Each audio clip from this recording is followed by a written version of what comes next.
मित्रांनो, स्वागत आहे तुमचं एका आपल्या न्यू लर्निंग व्हिडिओमध्ये। मित्रांनो, आजच्या व्हिडिओचा टॉपिक तुम्हाला ऑलरेडी थंबनेल आणि टायटल पाहून समजलेला असेलच। आजच्या व्हिडिओमध्ये मी एक अशी स्विंग ट्रेडिंगची स्ट्रॅटेजी मी तुमच्यासोबत शेअर करणार आहे, जी की स्ट्रॅटेजी जर तुम्ही व्यवस्थित डिसिप्लिनने, पेशन्सने आणि विथ रूल्सने जर फॉलो केली तर फक्त या एका स्ट्रॅटेजीमधून महिन्याला तुम्ही 1 लाख रुपये 2 लाख रुपये सुद्धा प्रॉफिट तुम्ही इझी वे मध्ये करू शकता। जर तुमच्याजवळ एक चांगलं कॅपिटल असेल तर डेफिनेटली तुम्ही चांगला प्रॉफिट करू शकता, बरोबर। आता ती स्ट्रॅटेजी कोणती आहे, कशी डिप्लॉय करायची, या सर्व गोष्टी आपण इन डिटेलमध्ये आजच्या व्हिडिओमध्ये पाहणार आहोतच। त्याच्या अगोदर व्हिडिओला सुरू करण्या अगोदर किंवा स्ट्रॅटेजी पाहण्या अगोदर जर आपल्या चॅनलवरती कोण फर्स्ट टाइम व्हिजिट करत असेल, आपले व्हिडिओ जर कोण फर्स्ट टाइम पाहत असेल तर अशा टाइपचे इंटरेस्टिंग व्हिडिओ डेली बेसवरती पाहण्यासाठी तुम्ही आपल्या ट्रेडिंग डेस्क चॅनलला सबस्क्राइब करू शकता। आणि त्याचबरोबर सगळ्यात महत्त्वाचा पॉईंट म्हणजे जर तुम्हाला माझे पर्सनल ट्रेड जर पाहायचे असतील तर तुम्ही आपल्या फ्री टेलिग्राम चॅनलला जॉईन होऊ शकता, ज्याचं लिंक तुम्हाला आपल्या व्हिडिओच्या डिस्क्रिप्शन बॉक्समध्ये भेटेल। टेलिग्राम चॅनल एकदम फ्री आहे, तुम्ही तिथं काय करू शकता, फ्रीमध्ये जॉईन होऊ शकता। तर चला मित्रांनो, जास्त वेळ न करता आपण आपल्या व्हिडिओला सुरुवात करूया। जसं की मी तुम्हाला सुरुवातीला सांगितलं की आज आपण एक स्विंग ट्रेडिंगची स्ट्रॅटेजी पाहणार आहोत। मित्रांनो, जर तुम्ही स्विंग ट्रेडिंगमध्ये जर पाहिलं तर स्विंग ट्रेडिंगमध्ये तुम्ही स्विंग ट्रेडिंग म्हणजे काय हे तर तुम्हाला सर्वांना ऑलरेडी माहिती असेलच। आता स्विंग ट्रेडिंगमध्ये बऱ्यापैकी लोकांना स्टॉक शोधण्यासाठी किंवा अनालिसिस करण्यामध्ये, प्राइस ऍक्शन बघण्यामध्ये बऱ्याच लोकांना काय होत असतो, प्रॉब्लेम होत असतो। बट आज जी स्ट्रॅटेजी मी तुमच्यासोबत शेअर करणार आहे, ती स्ट्रॅटेजी मित्रांनो जर तुम्ही व्यवस्थित फॉलो केली, जर ती स्ट्रॅटेजीचे रूल्स वगैरे सगळ्या गोष्टी जशा मी सांगत आहे त्या पद्धतीने जर तुम्ही फॉलो केला तर तुम्हाला कोणत्याही प्रकारचा प्रॉब्लेम स्विंग ट्रेडिंगमध्ये येणार नाही। एकदम इझी वे मध्ये तुम्ही एक चांगला जबरदस्त रिटर्न इयरली बेसवरती, मंथली बेसवरती तुम्ही या स्ट्रॅटेजी थ्रू करू शकता। आज आपण जी स्ट्रॅटेजी पाहणार आहोत ही स्ट्रॅटेजी जर बघितली एक स्पेसिफिक इंडिकेटर बेस्ड स्ट्रॅटेजी असणार आहे, ज्याच्यामध्ये आपण एका इंडिकेटरच्या हेल्पनं पाहणार आहोत की कुठं आपल्याला बाईंग करू शकतो, कुठं आपण सेलिंग करू शकतो। या स्ट्रॅटेजीमध्ये तुम्हाला एंट्री एक्झिट एकदम इझी वे मध्ये समजणार आहे, त्यामुळे जास्त कॉम्प्लेक्स सुद्धा स्ट्रॅटेजी नसणार आहे। यासाठी तुम्हाला सिंपलचं काय करायचं, आता जसं की बऱ्यापैकी लोक चार्टिंगसाठी ट्रेडिंग व्यू हा प्लॅटफॉर्म यूज करत असतात, कोण झेरोदा यूज करतं, कोण एंजल ब्रोकिंग, म्हणजे बऱ्यापैकी लोक वेगवेगळे प्लॅटफॉर्म यूज करत असतात। मेजॉरिटी लोक हे स्विंग ट्रेडिंगसाठी किंवा चार्टिंग पाहण्यासाठी काय करत असतात, ट्रेडिंग व्ह्यूचा प्लॅटफॉर्म पाहत असतात। म्हणून मी एक ट्रेडिंग व्ह्यूवरती एक्झाम्पल देण्याचा प्रयत्न करत आहे। आता यासाठीची तुम्हाला इंडिकेटर पहिला, तुम्हाला या चार्टवर तुम्हाला पहिला इंडिकेटर प्लॉट करावा लागणार आहे। आता इंडिकेटर प्लॉट कसा करायचा, सिंपलच तुम्हाला इंडिकेटरमध्ये जायचं आहे। इंडिकेटरमध्ये गेल्यानंतर तुम्हाला मित्रांनो लिनियर रिग्रेशन कॅन्डल हा इंडिकेटर सर्च करायचा। काय करायचं आहे, लिनियर रिग्रेशन कॅन्डल जर तुम्ही सर्च केला तर अशापैकी लिनियर रिग्रेशनच्या बऱ्याच गोष्टी येतील, बट आपल्याला बाकीच्या काही पाहायचं नाही। फक्त आपल्याला लिनियर रिग्रेशन कॅन्डल हा जो मी राऊंड केलेला आहे हा इंडिकेटर आपल्याला काय करायचं, सिलेक्ट करायचा। जसं तुम्ही लिनियर इंडिकेटर सर्च कराल तर तुम्हाला असा काही चार्ट ओपन होईल, बट तुम्हाला एक गोष्ट काय करायचं आहे, जो आपला प्रिव्हियस जो चार्ट आहे, जो ओरिजिनल चार्ट आहे त्याला काय करायचं आहे, हाईड करायचं। इथं हाईड तुम्ही कुठून करू शकता, इथं वरती सुद्धा तुम्ही पाहू शकता। या इथे तुम्हाला पाहिलं, एक सेकंड, इथं वरती सुद्धा तुम्ही पाहू शकता। या इथे तुम्हाला दिसत असेल की तुम्ही काय करायचं आहे, एक्झॅक्टली इथं सेटिंग वरती क्लिक करायचं। सेटिंग वरती क्लिक केल्यानंतर तुम्हाला कॅन्डल हाईडचं ऑप्शन भेटेल, ठीक आहे। आता या कॅन्डल हाईड करायचे। आता कॅन्डल हाईड केल्यानंतर जो आपण इंडिकेटर सिलेक्ट केलेला आहे तो इंडिकेटर तुम्हाला इथं पाहायला भेटेल, जो आहे लिनियर रिग्रेशन कॅन्डल। आता ही जी सेटिंग थोडीशी चेंज आपल्याला करायची आहे। इथं गेल्यानंतर तुम्हाला as it is at default जर सेटिंग बघितली तुम्हाला अशी काय पाहायला भेटेल, जिथं की सिग्नल स्मूथिंग जर पाहिलं तर ते सिग्नल स्मूथिंग तुम्हाला 11 पाहायला भेटेल। इथं सिग्नल स्मूथिंग तुम्हाला 11 नाही, इथं आपल्याला 7 करायचं आहे। काय करायचं आहे, आणि लिनियर रिग्रेशन लेंथ जी आहे ती 11 आहे तशीच ठेवायची आहे, बरोबर।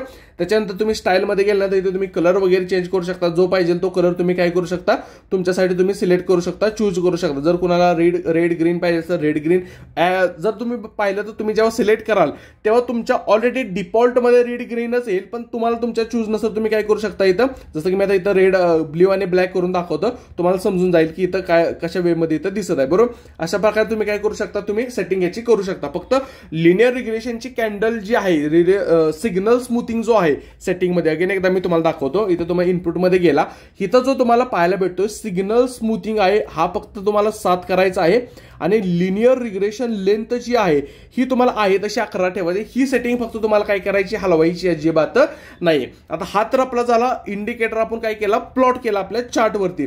आता हा इंडिकेटर लावल्यानंतर आता हा यूज कसा करायचा, आता मी तुम्हाला ब्ल्यू आणि रेड, बरोबर आहे, इथं मी तुम्हाला दाखवतो। इथं तुम्हाला ब्ल्यू आणि ब्लॅक, बरोबर, ब्ल्यू आणि ब्लॅक अशा 2 प्रकारच्या कॅन्डल तुम्हाला इथं दिसत आहेत, बरोबर। आणि त्याच्यामधून एक तुम्हाला काय एक लाईन पाहायला भेटतेच आहे, लाईन पाहायला भेटते। आता मित्रांनो या केसमध्ये सिंपल तुम्हाला काय करायचं आहे की जेव्हा पण समजा फॉर एक्झाम्पल तुम्हाला बुलिश साईडला ट्रेड भेटत आहे, ठीक आहे. बुलिश साईडला ट्रेड कसा फाइंड आउट होणार, जेव्हा पण तुम्ही काय करणार आहे, जेव्हा पण एखादी कॅन्डल ही जी मिडल लाईन आहे बरोबर आहे, ही जी मिडल ब्लॅक कलरची लाईन आहे याच्यावरती जेव्हा एखादी ब्ल्यू कॅन्डल व्यवस्थित क्लोज होईल तेव्हा तुम्हाला काय करायचं आहे, लॉंग साईडला पोझिशन बनवायची आहे. म्हणजे फॉर एक्झाम्पल काय करायचं, सिंपल तुम्हाला एक एक्झाम्पल मी आधी कन्सेप्ट क्लिअर करतो, मग आपण चार्टवरती बॅक टेस्टिंग थोडीशी करूया, म्हणजे तुम्हाला काय होईल इझी वे मध्ये समजून जाईल. जेव्हा तुम्हाला एखाद्या समजा शॉर्टची ऑपॉर्च्युनिटी जर तुम्हाला पाहिजे असेल बरोबर आहे, समजा तुम्हाला शॉर्टची ऑपॉर्च्युनिटी पाहिजे असेल तर तुम्हाला काय करायचं आहे, ह्या जी मिडलची जी लाईन आहे ह्याच्या खाली तुम्हाला ब्लॅक कॅन्डलची क्लोजिंगची वेट करायची आहे. कोणत्या कॅन्डलची, ब्लॅक कॅन्डलची क्लोजिंगची वेट करायचं आहे. आणि एखाद्या स्टॉक्समध्ये जर तुम्हाला लॉंग जायचं असेल बरोबर आहे, लॉंग जायचं असेल तर त्या केसमध्ये तुम्हाला एक चांगली सक्सेसफुली ब्ल्यू कॅन्डल ह्या लाईनच्या वरती क्लोज होणं इम्पॉर्टंट आहे. जेव्हा तुम्ही काय करता ह्याच्यावरती ब्ल्यू कॅन्डल क्लोजिंग होती तेव्हा तुम्हाला इथं एंट्री करायची आहे.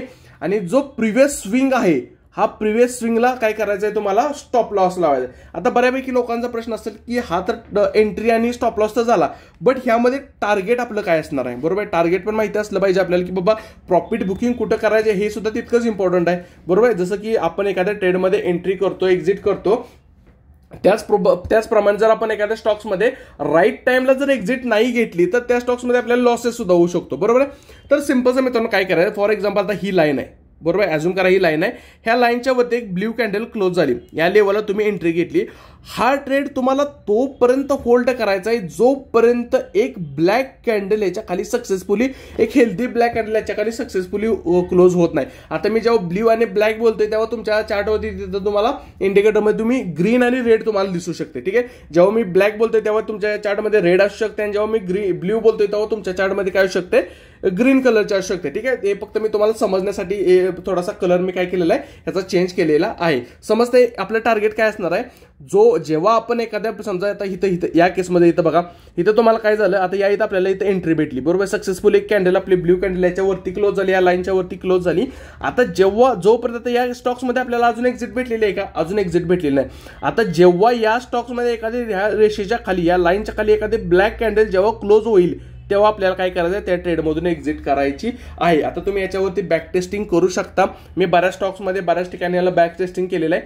सगळ्यात महत्त्वाचं पॉईंट म्हणजे ही स्ट्रॅटेजी तुम्हाला ऑप्शन बाईंगमध्ये वगैरे यूज करायची नाही, निफ्टीमध्ये यूज करायची नाही, बँक निफ्टीमध्ये यूज करायची नाही, इंट्राडेमध्ये यूज करायची नाही. आता यासाठी जो टाइम फ्रेम तुम्ही यूज करणार आहे, ठीक आहे, मी तर तुम्हाला सजेशन करेन. आता जसं की तुम्हाला मी सांगितलं स्विंग ट्रेडिंग, आता मी स्विंग ट्रेडिंग फ्युचर अँड ऑप्शन्समध्ये पण करतो, फ्युचरमध्ये पण मी स्विंग ट्रेडिंग करतो आणि आपल्या कॅश मध्ये पण मी काय करतो, स्विंग ट्रेडिंग करतो. बट मेजॉरिटी ही जी इंडिकेटर आहे, ठीक आहे, हा जो पॅटर्न, जसं की मी आता या व्हिडिओमध्ये जी कन्सेप्ट तुम्हाला सांगतोय, ही कन्सेप्ट स्पेशली मी कॅश ट्रेडिंगसाठी जास्त प्रेफर करतो. काय करतो, कॅश ट्रेडिंगसाठी मी जास्त प्रेफर करतो. आणि यासाठी माझा प्रेफरन्स हा वीकली टाइम फ्रेमचा असतो.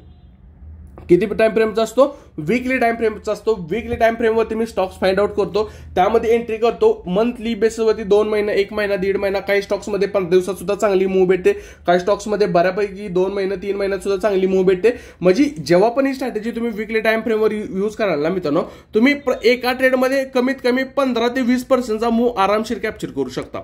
जर तो शेअर एखाद्या चांगल्या ट्रेडमध्ये जर असेल तर त्या ट्रेडमध्ये तुम्ही 15 ते 20% प्रॉफिट तुम्ही काय करू शकता, एक्झिम आरामध्ये तुम्ही काय करू शकता, बुक करू शकता. जसं की तुम्हाला मी एक दुसरं एक्झाम्पल दाखवतो, इन्फोसिसचं एक एक्झाम्पल दाखवतो. म्हणजे दुसरं कोणता बी, इन्फोसिस असं घ्यावं असं काय नाही, पण तुम्हाला सिंपलचं जे आपले हेवीवेट स्टॉक्स आहेत त्याचं मी तुम्हाला हे दाखवतो, म्हणजे तुम्हाला थोडंसं काय होईल. इन्फोसिसचा मी चार्ट तुम्हाला दाखवतो. इन्फोसिस हा ओके, हा इन्फोसिसचा चार्ट आहे. आता इन्फोसिसच्या चार्टमध्ये जर बघितलं मित्रांनो, इथं तुम्हाला पाहायला भेटत असेल सिंपलचं मी वीकली टाइम फ्रेमचा चार्ट लावलाय. या केसमध्ये इथं पण बघा, इथं तुम्हाला एंट्री भेटली. आता एक गोष्ट अजून एक तुम्हाला सांगायची राहून गेली, मध्ये तुम्हाला कधी कधी आता इथं ब्लॅक कॅन्डल आहे, ह्या इथं ब्लॅक कॅन्डल आहे, ह्या इथं ब्लॅक कॅन्डल आहे, पण ह्या ब्लॅक कॅन्डल बघून तुम्हाला एक्झिट करायचं नाही जोपर्यंत त्या लाईनच्या खाली, मी काय सांगतोय, जोपर्यंत त्या लाईनच्या खाली सक्सेसफुल एक हेल्दी कॅन्डल क्लोजिंग देत नाही तोपर्यंत तुम्हाला एक्झिट करायचं नाही. आता कधी कधी काय होणार, तुम्ही ट्रेड घेतलाय, जसं की या केसमध्ये झाले बघा, इथं तुम्हाला ह्या इथे एक ब्लॅक कॅन्डल पाहायला भेटते बरोबर, ह्या इथे एक तुम्हाला ब्लॅक कॅन्डल पाहायला भेटली, ह्या इथे एक ब्लॅक कॅन्डल पाहायला भेटली. बट ह्या लाईनच्या खाली क्लोजिंग याची आली का? नाही आली. मग तुम्हाला या ट्रेडमधून एक्झिट करायचं आहे का? तर अजिबात नाही. या इथं बघा, इथं आपल्याला एंट्री भेटली, एक चांगली एंट्री या लेवल आहे का आपल्याला, एक सेकंड, या लेवलला का आपली चांगली एंट्री भेटली, या इथं आपला एक्झिट झाला. अगेन या लेवलला एक एंट्री भेटली, अजून या ट्रेडमध्ये आपल्याला एक्झिट भेटलेली आहे का? अजून आपल्याला या ट्रेडमधून एक्झिट भेटलेली नाही. तसंच या केसमध्ये इथं बघा, या इथं एक तुम्हाला ट्रेड चांगला भेटतोय, या इथं तुमची एक्झिट झाली असती, बरोबर. म्हणजे जेव्हा पण एखादी ब्ल्यू कॅन्डल वरती क्लोजिंग झाल्यानंतर आपल्याला एंट्री करायची, आणि जेव्हा एखादी ब्लॅक हेल्दी कॅन्डल त्या लाईनच्या ब्लॅक लाईनच्या खाली जेव्हा क्लोज होईल तेव्हाच आपल्याला त्या काय करायचं आहे, त्या ट्रेडमधून एक्झिट करायचं. आता तुम्हाला एक सिंपल, जसं की पीओसी सेक्टर तुम्हाला माहिती आहे आता जास्त तेजीमध्ये, तुम्हाला एक बँक ऑफ बरोडाचं मी एक्झाम्पल दाखवतो. बरोडा बँकचं तुम्हाला मी एक सिंपलचं एक्झाम्पल घेऊन दाखवतो, म्हणजे तुम्हाला कळेल. जेव्हा एखादा तुम्ही ट्रेंडिंग स्टॉक जर तुम्हाला एखादा जर भेटला ना, या स्टॉक्समध्ये लिटरली तुम्ही 70, 80% 100% सुद्धा गेन तुम्ही यामध्ये तुम्ही करू शकता. आता यामध्ये बघा काय जबरदस्त कॅप्चर मुवमेंट आपल्याला यामध्ये करायला भेटलेली आहे. तुम्हाला सिंपल दाखवतात. यामध्ये आपल्याला इथे एक एंट्री भेटली, या लेवलपासून जर बघितलं अजून आपल्याला एक्झिट भेटलं आहे, बट या हाय लेवल पण जर बघितलं 28% मूव आपल्याला भेटलं आहे. तसंच या केसेसमध्ये बघा, या इथं बघितलं, या लेवलपासून जर बघितलं हाय लेवल पण जर बघितलं जवळपास 11 ते 12% पर्यंत मुवमेंट आली होती, बट आपली एक्झिट कुठे झाली असेल, या इथं एक ब्रेक इव्हनवर एक्झिट झाली असेल. म्हणजे जेव्हा पण तुम्हाला यामध्ये जेव्हा ट्रेंडिंग मूव भेटेल ना, तेव्हा तुम्ही 40-50 पॉईंटचा सुद्धा 40-50% मूव सुद्धा एकदम इझी वे मध्ये कॅप्चर करू शकता. आता या केसमध्ये इथं बघा, समजा इथं जर कुणी एंट्री घेतली असेल, या लेवलपासून एक्झिट इथं झाली असेल 77% मूव, काही छोटा मोठा मूव झाला का मित्रांनो? आता 77%, 10%, 20% याचं महत्व त्या लोकांना विचारा जी लोक इंट्राडेमध्ये ऑप्शन सेलिंग करून महिन्याला 2%, 3% साठी दिवस स्क्रीन पुढे बसतात, बरोबर आहे. 2%, 3% मंथली भेटावं यासाठी फुल डे सकाळी 9:15 पासून 3:30 पर्यंत लोक स्क्रीन पुढे बसत असतात का? तर महिन्याला 2 ते 3% मूव भेटायला पाहिजे. जर तुम्ही ह्या स्ट्रॅटेजी जर व्यवस्थित डिप्लॉय जर केले, ठीकठाक जर अमाऊंट तुमच्याजवळ असेल ना, तर या स्ट्रॅटेजीमधून मी तुम्हाला सांगेन की महिन्याला 1 लाख रुपयाचं इन्कम, ठीक आहे, महिन्याला 1 लाख रुपयाचं इन्कम सुद्धा इझी वे मध्ये या स्ट्रॅटेजी तुम्ही जनरेट करू शकता, बरोबर आहे. अगेन एक जाता एक सांगेन की ही स्ट्रॅटेजी तुम्हाला इंट्राडे लेवलला यूज करायची नाही, कोणत्याही प्रकारे ऑप्शन बाईंग मध्ये यूज करायची नाही, कोणत्याही प्रकारे इंट्राडे लेवलला बँक निफ्टीमध्ये यूज करायची नाही. का तर ही स्ट्रॅटेजी मी निफ्टी बँक निफ्टीमध्ये यूज केलेली नाही, त्याचा रिझल्ट मला माहित नाही. ही स्ट्रॅटेजी फक्त स्टॉक्समध्ये चांगल्या पद्धतीने वर्क करते, त्याचा रिझल्ट मला माहिती आहे, म्हणून मी स्ट्रॅटेजी तुमच्यासोबत शेअर करतोय. जर तुम्ही ही स्ट्रॅटेजी निफ्टी किंवा बँक निफ्टीमध्ये यूज करणार, तिथं तुमचे बऱ्यापैकी एसएल हिट होणार, मग तुम्ही परत कमेंट बॉक्समध्ये येणार, कमेंट करणार सर ही बेफालतू स्ट्रॅटेजी आहे, असली कसली स्ट्रॅटेजी सांगितली, निफ्टीमध्ये तर यूज होत नाही, ऑप्शन बाईंगमध्ये तर यूज होत नाही, अशा पद्धतीने तुम्हाला काही करायचं नाही, बरोबर आहे. सिंपलची गोष्ट आहे, एक जबरदस्त स्ट्रॅटेजी आहे. तुम्ही पहिली स्ट्रॅटेजी बॅक टेस्ट करू शकता. जर तुम्हाला स्ट्रॅटेजी योग्य वाटली तर डेफिनेटली तुम्ही काय करू शकता, ही स्ट्रॅटेजी तुम्ही रिअल मार्केटमध्ये सुद्धा यूज करू शकता. अगेन एक मित्रांनो गोष्ट सांगतो, जर तुम्ही अजून आपल्या फ्री टेलिंग चॅनलला जर जॉईन झालेलं नसाल तर व्हिडिओच्या डिस्क्रिप्शन बॉक्समध्ये आपल्या फ्री टेलिग्राम चॅनलचं लिंक भेटेल, लिंकवरती क्लिक करून तुम्ही आपल्या फ्री टेलिग्राम चॅनलला जॉईन होऊ शकता. तर चला मित्रांनो, मी भेटतो तुम्हाला नेक्स्ट व्हिडिओमध्ये. जय हिंद, जय महाराष्ट्र.